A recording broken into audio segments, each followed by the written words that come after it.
এই মাত্রাতিরিক্ত গরমটাকে আমার হাজব্যান্ড নাম দিছে দাম্পত্য কলহ সৃষ্টিকারী গরম। কেন দিছে বলি, প্রথমত আমার বাবার কথায় আসি। এত পরিমাণে গরম, সবাই তো অস্থির, মানে ফ্যান তো সব রুমে চালায় রাখে, পারলে সবাই ফ্যান সাথে সাথে নিয়ে হাঁটে। আর আমার আব্বার কাজ হচ্ছে ঘুরে ঘুরে ফ্যানগুলো বন্ধ করা, মানে কেউ একটু ওয়াশরুমে গেছে, উনি কী করবে, যায় ফ্যানটা বন্ধ করে দিবে।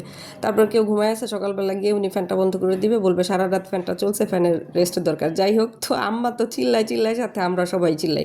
গেল কালকে বাসা থেকে অফিস থেকে আমার হাজব্যান্ড আসছে বাসায়, তো আমি সুন্দর করে গিয়ে তাকে বলতেছি, এই শোনো না, কী করলো, এই যাও দূরে যাও, বিরক্ত লাগতেছে, একদম দূরে যাও। আমার তো খুব খারাপ লাগলো, কিরে হঠাৎ করে কিছুই বললাম না, এমন একটা ধমক দিল বাসায় ঢুকে। আচ্ছা চুপচাপ রয়েছি, ঠিক আছে, অফিস থেকে আসছে, হয়তো বিরক্ত লাগতেছে। তারপরে খাওয়া দাওয়া হলো, খাওয়া দাওয়ার পরে রাত্রেবেলা ঘুমাতে গেছি, তো তখন আরও বেশি মনে হচ্ছিলো যে গরম লাগতেছে, এরকম অস্থির লাগতেছে, কেমন যেন লাগতেছে। তো এর মধ্যে এ হচ্ছে বলতেছে, এই শোনো শোনো, এদিকে ঘুরো, কথা আছে তোমার সাথে। আমি দিছি একটা চিল্লানি, হ্যাঁ বিরক্ত লাগে, আবার এরকম করতেছে।